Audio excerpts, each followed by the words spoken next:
What is Ceres? Why it is in the news? Series इस प्रकार से कहा जाए तो एक कह सकते हैं कि एक ड्वार्फ प्लैनेट है जो मर्ड से भरा पड़ा है चारों तरफ से, सिंपल वे में कहा जाए तो researchers have recently revealed that Ceres is a highly icy celestial body that may have once been a world covered by muddy ocean. मतलब जैसे कि ऐसा है, आईसी ये पूरा सेलेस्टियल बॉडी है कि वो दैट मे हैव वंस, शायद एक समय वो पूरा मर्ड से वर्ल्ड कवर होगा. यस, क्योंकि यदि बर्फ़ आज के डेट में है तो पहले आप वो पूरा, आज के डेट में पूरा आईसी है तो पहले वो मर्ड था, बाद में टेम्परेचर कम होने की वजह से, किसी कारणवश, किसी जियोलॉजिकल फिनोमेना से, कोई सोलार सिस्टम में फिनोमेना से, कहीं ना कहीं टेम्परेचर कम हुआ, फिर वो बर्फ़ में बदल गया. About Ceres, Ceres is classified as a dwarf planet. इसको एक ड्वार्फ प्लैनेट कहा गया है, लेकिन ये ड्वार्फ प्लैनेट मतलब कि प्लैनेट की कैटेगरी में नहीं आता है. ड्वार्फ प्लैनेट जैसे प्लूटो है, प्लूटो प्लैनेट के कैटेगरी में नहीं आता है. And it is classified as a dwarf planet and is the largest object found in the asteroid belt situated between Mars and Jupiter. तो यदि आप यहाँ पर सन देखते हैं और सन के चारों तरफ ऑर्बिट में यहाँ पर आपका मरकरी है, फिर आपके ऑर्बिट में अर्थ है, फिर उसकी ऑर्बिट है आपकी मार्स की ऑर्बिट है, मार्स, और उसके बाद ऑर्बिट है किसका, जुपिटर का, जुपिटर. तो मरकरी, अर्थ, वेनस, अर्थ के बाद वेनस का होता है, वेनस. तो मार्स जो देखेंगे, sorry, Mercury, Venus, second Venus है, फिर थर्ड अर्थ है, अर्थ के बाद मार्स है. और मार्स और वी कैन से मार्स और जुपिटर के बीच में बहुत सारे सेलेस्टियल बॉडी हैं जो कि हमारे क्या कहलाते हैं, दीज आर एस्टेरॉयड. इनको क्या कहते हैं, एस्टेरॉयड. इसी एस्टेरॉयड में जो सबसे बड़ा लार्जेस्ट एक एस्टेरॉयड है जो कि एक ड्वार्फ प्लैनेट जिसे कहा जा रहा है, और वो नाम है उसका सेरिस. क्लियर? सॉरी, यहाँ पे गलती से निकल गया आपका, मरकरी है, उसके बाद वेनस है, फिर देन अर्थ है, देन मार्स है. और Venus is an what, it's an a planet like Earth, Earth जैसा ही एक साइज है दोनों का.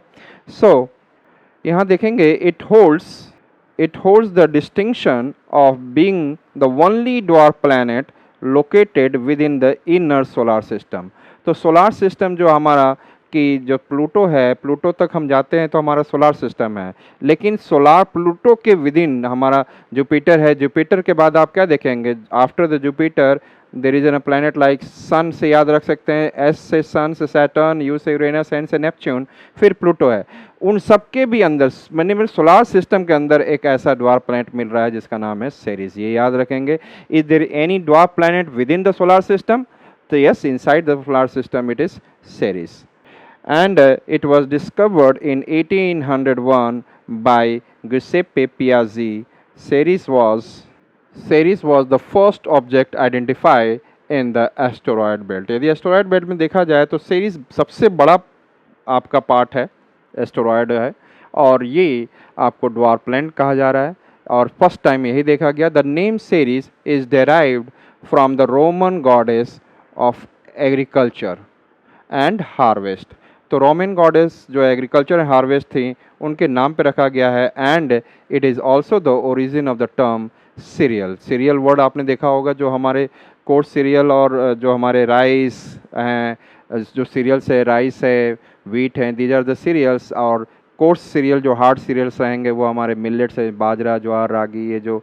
तो ये सीरियल वर्ड का मतलब हमारे को भोजन से निकला हुआ है, इसीलिए सेरिस वर्ड जो है it is related to the Roman goddess of agriculture and harvest. यहाँ से आप जोड़ सकते हैं कि yes, agriculture goddess of cereal word से, और ये सेरिस का मतलब है, और यही सेरिस वर्ड जो दे दिया गया है ड्वार्फ प्लैनेट जो कि एस्टेरॉयड बेल्ट में है. Initially categorized as an asteroid, इसलिए इनिशियल में इसको एस्टेरॉयड बोला गया.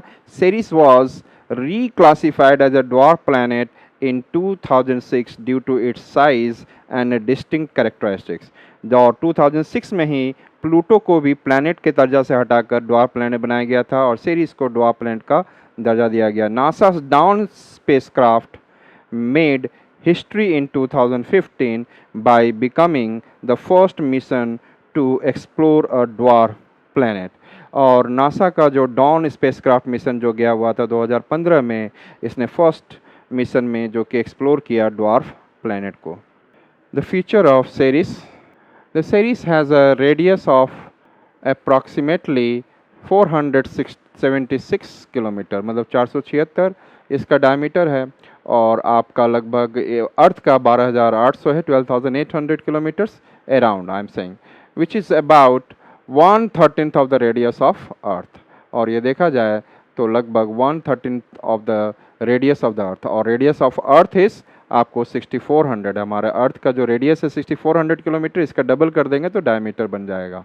यस, सो हमारा डायमीटर 12,800 है, रेडियस है 6,400. It is located at astronomical unit from the sun. Sun से ये जो लोकेटेड है 8 एस्ट्रोनॉमिकल यूनिट, मतलब है कि सन से व्हाट इज़ एस्ट्रोनॉमिकल यूनिट.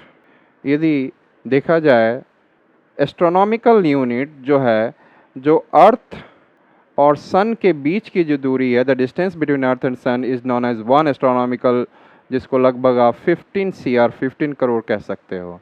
और ये 1 एस्ट्रोनॉमिकल यूनिट माना जाता है. यस, तो यहाँ से it is located, how much it is 8 astronomical unit from the sun. तो आप सन से जो अर्थ की दूरी है, और यदि सन से हम एस्टेरॉयड इस सीरीज़ के पास जाएंगे तो लगभग 8 टाइम्स ज़्यादा है. where 1 AU represents the average distance from the earth to the sun.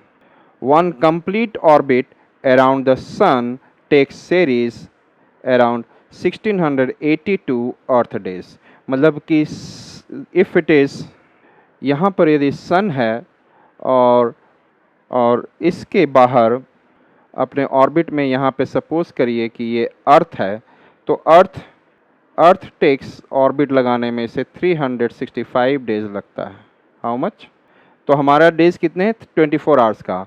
यदि यही चीज़ हम लोग किसके लिए करें, एस्टेरॉयड जो हमारा सीरीज़ है उसके लिए देखा जाए तो इट विल टेक 1682 डेज. तो हमारे तुलना में तो इनका एक साल जो होगा इस पर 1682 अर्थ डेज के इक्वल होगा. अर्थ डे का मतलब कि 1 अर्थ डे 24 आवर्स, तो इतना समय ये लेता है. Series has a rapid rotation period completing 1 full, मतलब इसका जो रोटेशन पीरियड है बहुत फास्ट है. 1 फुल रोटेशन और turn every 9 hours and resulting in one of the shortest days in the solar system. यदि सोलार सिस्टम में किसी हेवनली बॉडीज़ को देखा जाए तो 9 आवर्स में एक दिन कंप्लीट कर लेता है. ये 9 आवर्स में एक बार घूम जाता है, टर्न अराउंड हो जाता है. Formed alongside the solar system रफली 4.5 billion years ago, where Ceres originated from the gravitational collapse of swirling gas and dust. जैसा कहा जाता है कि नेबुलर हाइपोथेसिस थियरी, कि नेबुला से हमारा जो गैसेस हैं वो स्वर्ल कर रहे थे, घूम रहे थे, और डस्ट से हमारा जैसे सोलार सिस्टम बना हुआ है वैसे ही उसी के थ्रू हमारा जो बना है, यस, हमारा ये जो सीरीज़ बना है. और ये लगभग हमारा अर्थ भी it comes into existence around 4.5 और 4.6 बिलियन ईयर्स अगो. तो ये सारी चीज़ें जो आप देख रहे हैं तो उसी समय पीरियड में हमारा ये एस्टेरॉयड सीरीज भी बना. While it shares more characteristics with terrestrial planets like Mercury, Venus, Earth and Mars. तो क्योंकि ये जो आप सीरीज़ देख रहे हैं ये सॉलिड दिख रहा है, और मरकरी, वेनस, अर्थ, मार्स जो है ये भी एक सॉलिड प्लैनेट है, टेरेस्ट्रियल प्लैनेट है. तो इसी की तरह ये भी, इस पे बर्फ़ जमा हो, ये भी टेरेस्ट्रियल. लेकिन जुपिटर, सैटर्न, यूरेनस, नेपच्यून ये सब जो हैं ये गैसियस प्लैनेट हैं ये सब. तो ये सब गैसियस प्लैनेट को जोवियन प्लैनेट कहा जाता है.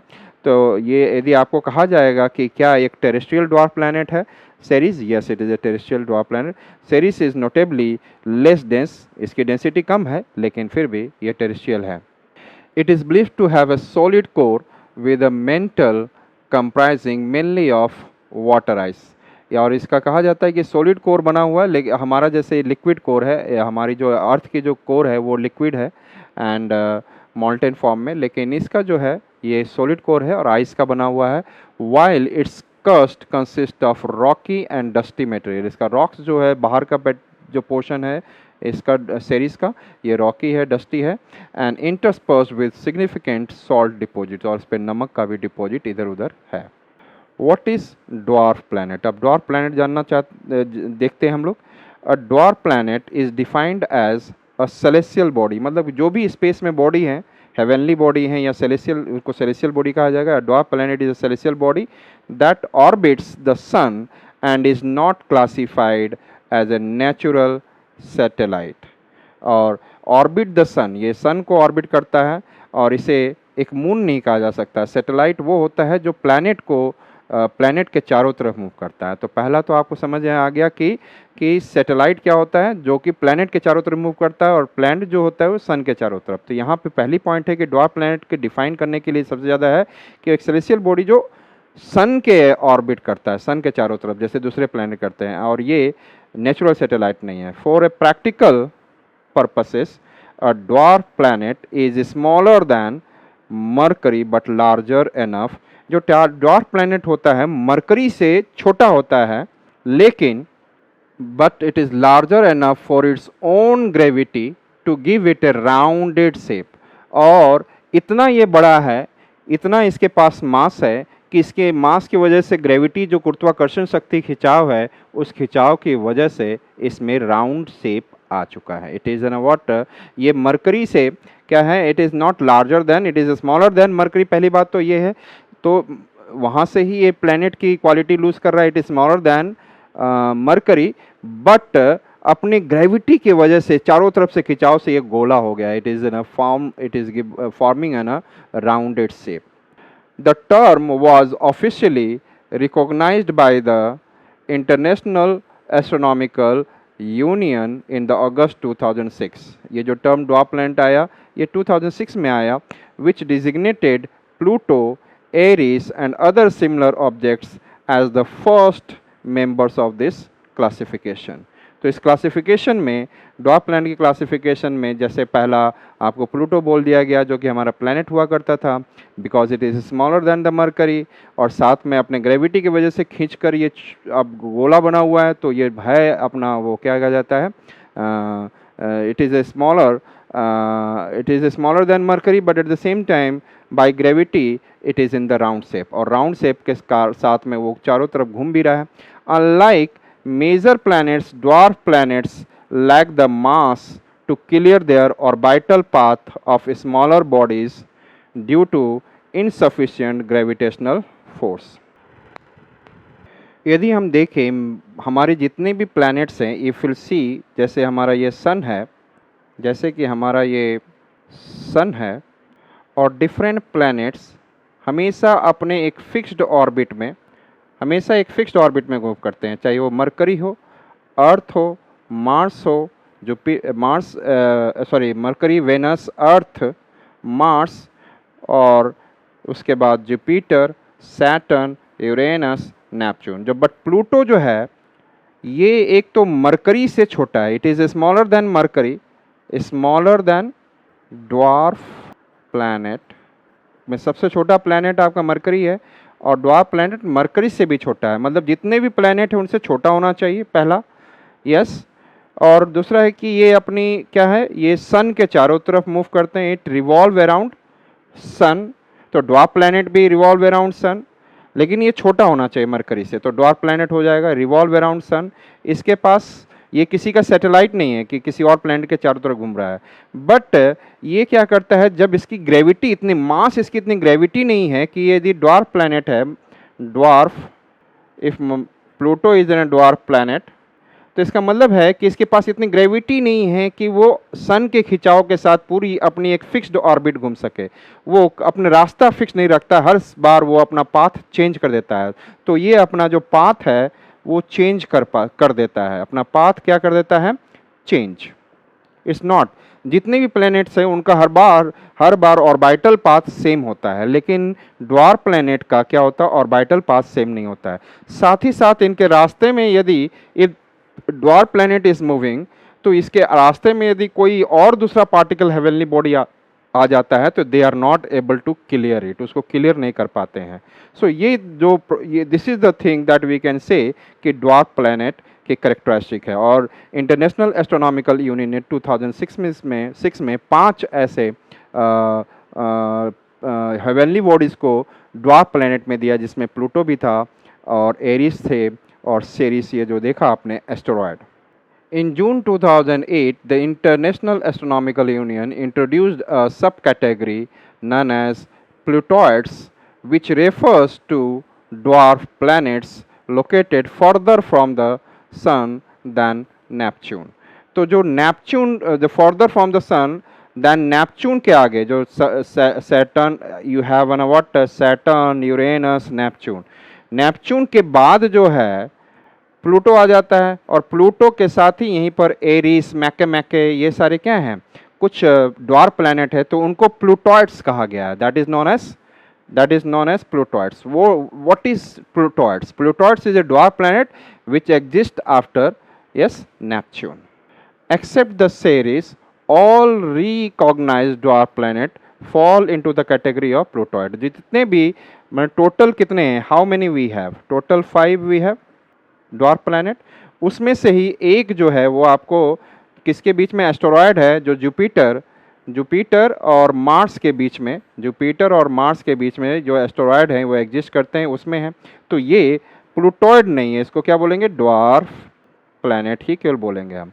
लेकिन वो ड्वार्फ प्लैनेट जो नेपच्यून के बाद जो एरीज, प्लूटो, मैके, ये सारी जो 4 ऐसे यहाँ पर हेवनली बॉडीज हैं वो प्लूटॉइड हैं। तो 1 is dwarf, rest of the 4 are plutoids.